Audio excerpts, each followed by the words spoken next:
Philly. Shalom, shalom. Let's just get into it. First and foremost, I want to give all honor and glory to Yahawah Bahasham Yahawashi, Bahasham Yahawashi.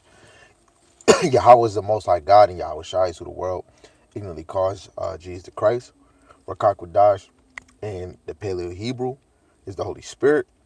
Double honors to the apostles and to the elders, a great millstone who will rule the world through the Spirit, teaching His word and believing His word to the best of their ability. Lord willing that they can continue to endure, through the Most High's will, man. And mighty shalom to the hopeful elect that's doing the work of the Most High, being believers and teachers of His word. Lord willing, the Spirit continue to be upon you to endure, you know, and shalom to the wives and the single sisters, the Akwathium, that's believers of His word. Lord willing, the Most High continue to put in your spirit to pursue, to be a loving and silent wife, and to endure in your position. And Lord willing, the Most High have mercy on the other brothers and sisters that's not in faith. Um, I want to just say something on the side. Some people might know because I was watching a video last night and that just hit me. Um, some people might want to know, why do we give, why do we, praise or uh, give glory to the Most High before we bring out the word, and give double honors to the elders. The Lord tell us to do that. But outside of giving the glory and all the praise to Yahawah Bahasham Yahawashi, is because you about to teach His word. This is not yours. So Lord willing, if the Spirit is moving with you and you teaching in truth, you're gonna call on the name of the Lord before you do that lesson, before you bring it out. But this is going into because the Most High had mercy on Paul, for the things that he have done, and even Paul took accountability for his own actions, and constantly that was in his mind because he know what he did. And through the Spirit, if we really have faith, we're always trying to work to cleanse ourselves, for what we have done and what we see our people do. We are our people, and the Lord had mercy on him. How much more do you think the Lord has mercy on His elect? But let's get into it. This is 1 Timothy chapter 12. This is 1 Timothy chapter 1. I'm starting at verse 12. This goes into the Most High's mercy towards Paul, right? So here we go. Verse 12, it says, "And I thank Hamashiach Yahawashi our Lord, who have enabled me, for that He counted me faithful, putting me into the ministry," right? Because Paul wasn't really in the ministry. I bring this out a lot, for other lessons, for motivation. But Paul wasn't in the ministry first. He was in the ministry of the Pharisees and Sadducees because his father was a Pharisee. He was strong about the law, right? But the Lord, seeing that he would have some faith in himself, Yahawah Bahasham Yahawashi, seeing that Paul would have faith eventually, Verse 13, it says, "Who was before a blasphemer and a persecutor and injurious, but I obtained mercy because I did it ignorantly in unbelief." Right? He believed in the law, but he didn't even believe in the Lord. Yo, it's some other verses, like, where is it? Here we go. When you jump up, I'm gonna read verse 6. It says, "For which some having swerved have turned aside unto vain juggling, desiring to be teachers of the law, understanding neither what they say nor whereof they affirm." Yeah, they teaching the law, but they don't know what's really going on. And that's what's really going on in our nation, man. The whole world, but the nation of Israel, a lot of people that's not really moved in the Rakak Kodash don't know shit that's going on. They really don't know what the hell is going on, man. Right?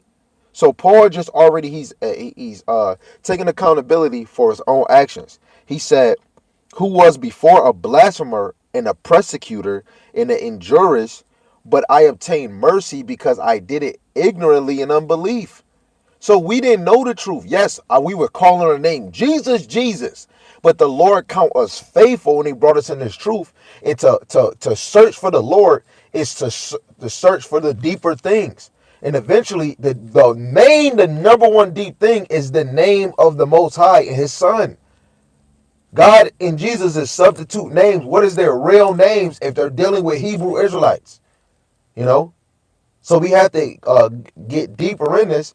Paul didn't believe in the name of Yahawashi or the power of his name. You know, let's go to the book of Acts. Let's go to Acts 8 and 3.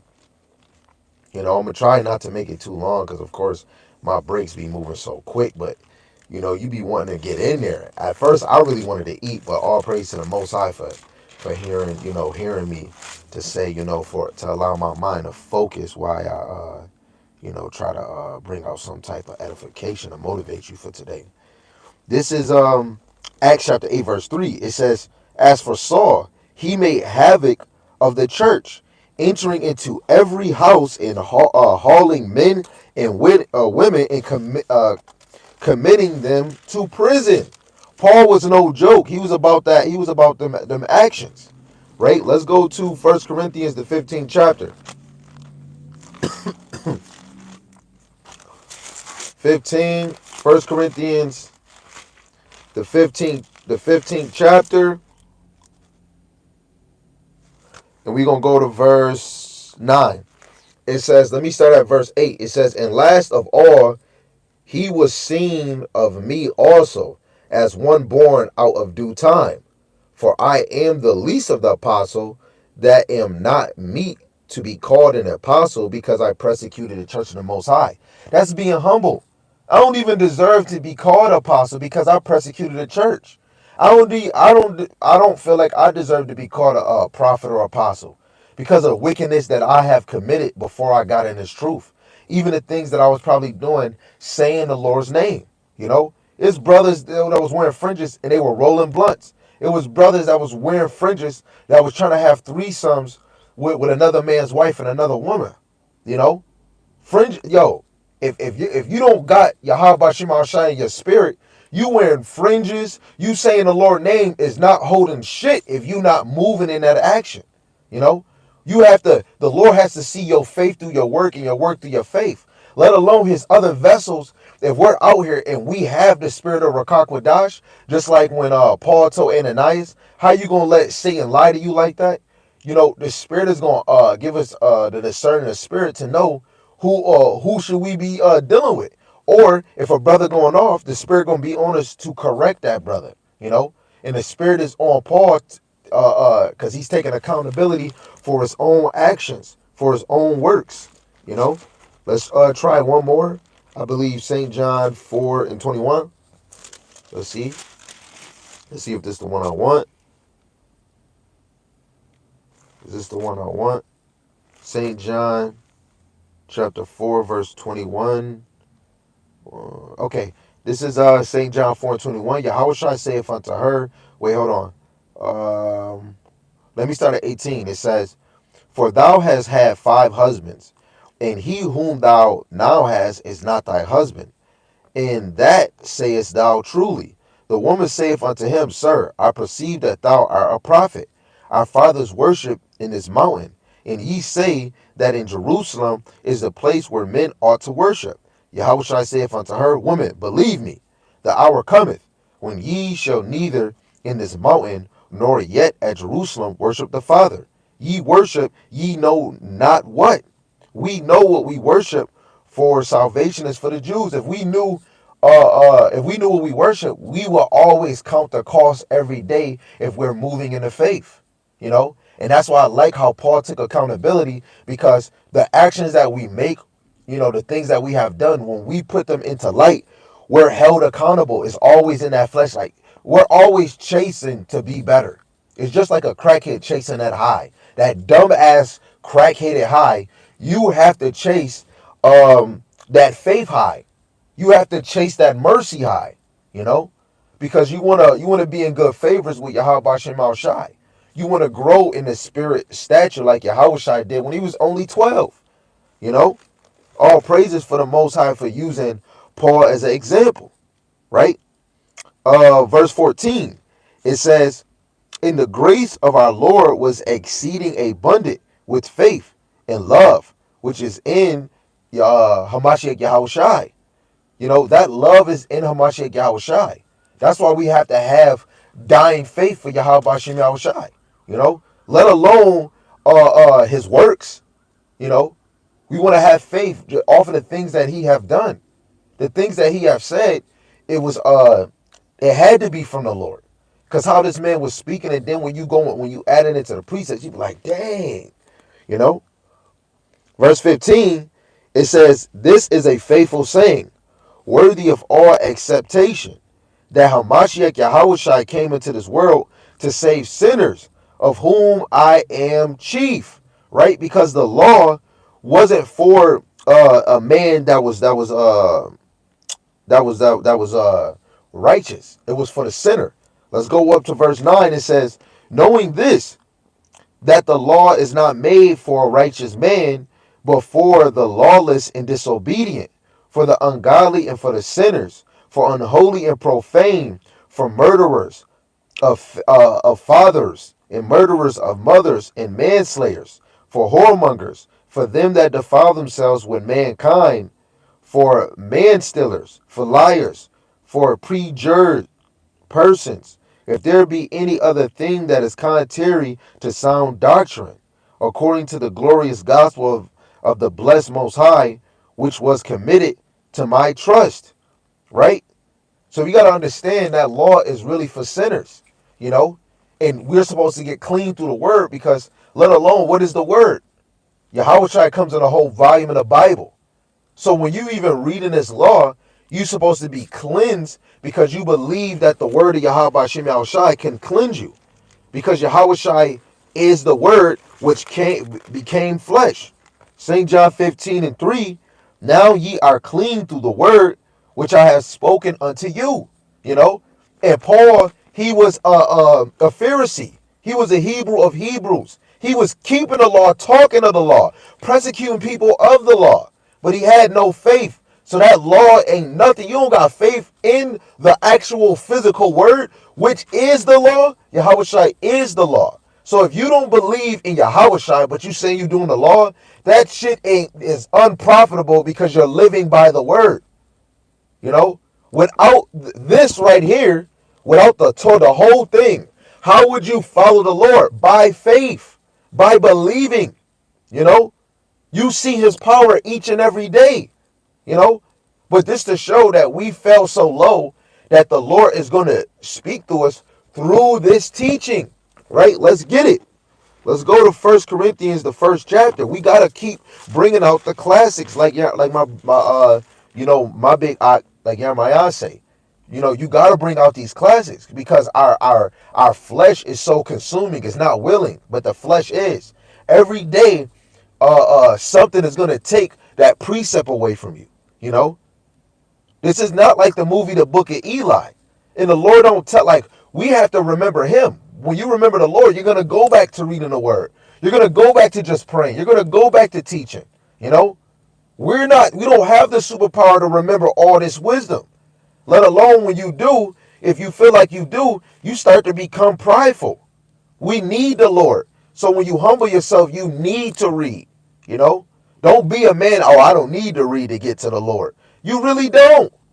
But the Lord chose this foolish preaching to bring back the true believers. If you're a true believer, you're going to read as much as you can each and every day, year after year, until Yahawah get here. This is the best book ever. Donald Trump said the Bible is my favorite book. We know what the hell is going on, man. This is 1 Corinthians chapter 1, verse 21. For after then, in the wisdom of the Most High, the world by wisdom knew not the Most High. It pleased the Most High by the foolishness of preaching to save them that believe. We have to be given all the praise and the glory that the Most High gave us something foolish, because we believe, man. In order to get the true believers, the Lord created something foolish just to get the believers back. And this is foolish preaching. 2nd Ezra chapter 9, verse 18 and 19, we obeyed the Lord before he put us under the sun, because under the sun is a place of judgment. He knew that we was going to fall away from the immortality mindset. Now look where we at. You know, we're raised to die. We have immortal bodies. But when you desire the kingdom, when you desire wisdom, you get the kingdom. You know, let's get that too. Let's get that too. You know, what is it? I think it's Wisdom of Solomon, the 6th chapter. Wisdom of Solomon, chapter 6. No, Wisdom of Solomon. Yeah, Wisdom of Solomon, chapter 6, verse 20. It says, therefore the desire of wisdom bringeth to the kingdom. You know? So if you desire wisdom, that's pushing you forward to get in the kingdom. You know? Wisdom is throughout the whole scriptures. Let's see what First John chapter 5, verse 5 gotta say. This is St. John chapter 5, verse 5. Who is he that overcometh the world? But he that believeth that Yahawah is the Son of Man. This is what Paul had to do. And the Lord told him he's gonna have to suffer for my name's sake. You know? To show you believe in the Lord, you're gonna serve him in long suffering. You know? If you believe in the Lord, you're gonna take accountability. I fucked up. Let alone, I don't even deserve this, but the Lord sees faith in me. That's another motivation. We are filthy rags, but you could come back with a comeback. I'm filthy as hell. But the Lord must have found faith in me because he's allowing me to know his name. He's allowing me to know who I am. You know? All praises to Yahawah Bahasham Yahawashi. You know? That's why Sirach 4:28. Strive for the truth until death. You know? And the Most High is going to fight for us. We have to strive. Strive. Be sincere and strive. You know? A lot of us is sincere when we trying to holler at a girl. I'm talking to the men. Put that same action on the Lord. And don't do it for one day. Do it continuously. Brothers is a husband with a wife. You know? Be a wife to Yahawah Bahasham Yahawashi because, you know, the nation of Israel is considered a bride. You know, while Yahawashi is the bridegroom. You know? So we're married to the Lord. If you're married to the Lord, show your faithfulness. You know? You know? We worry about pleasure more in this world than worrying about the focus of Yahawah Bahasham Yahawashi. A man's drive is to Yahawah Bahasham Yahawashi. Shalom, shalom, Yahawah Bahasham Yahawashi Barakathum. You know? A man's drive is Yahawah Bahasham Yahawashi. A woman's drive is Yahawah Bahasham Yahawashi. But the Lord put her under a man. Her drive is her husband. You know? If this man needs you to, he wants you to read, he wants you to just be a wife. Hey, if you ask and he say no, then you did a good job. If he say he need this, he need that. It's not about, I'm just being honest, it's not about you women. And the little things that a man do, y'all gotta hold on to it. You know? When a man having a 20-minute conversation with you and then probably the whole day he doing him, you got to hold on to that. Because most men, when we get around you, yeah, some of us is weak. But what conversation is a man of the Lord having with a woman? With titties and butt. What conversation? How long can you talk about the Lord? You can't even give them feedback. This is why you enjoy the moments that you have, the 20 minutes, an hour, a movie, you eating food together, you in the car, y'all pumping gas. You know, you might go on a date. Those little moments, you enjoy those moments. So that when he's going, you pleasing him by showing you believe it, staying occupied, staying as a woman, keeping yourself in the house. Those little things keep your house in order and you stay in your lot. You know? It's another thing I wanted to get into. Wait, let me see. Do I got enough time? Man, forget work. I'm gonna go back to work. Please don't think that I'm saying forget work like I gotta go clock in at 3:15. But I gotta bring this. I'm gonna do a lesson on this, even though, brothers is always doing it. But we gotta keep going back to the classic because we almost out of here.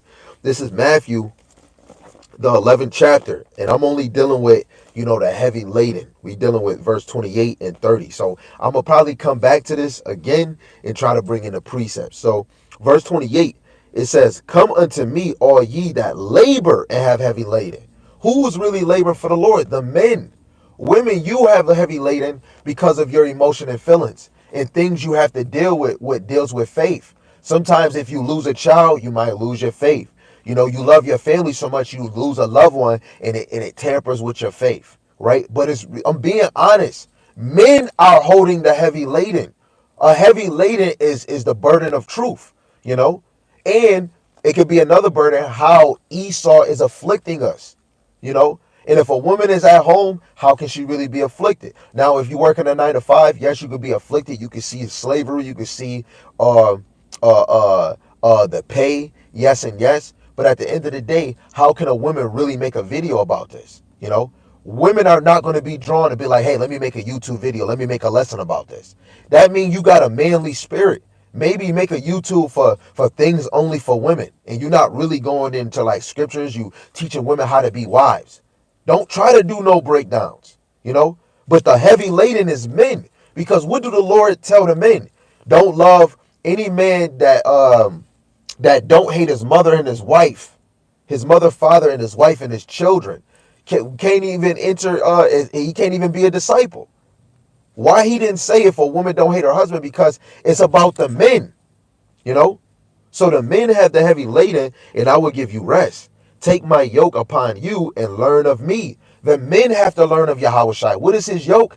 Taking that cross, taking the affliction. Because 1 John 3:16, we will have to lay our bodies down just like Yahawashi.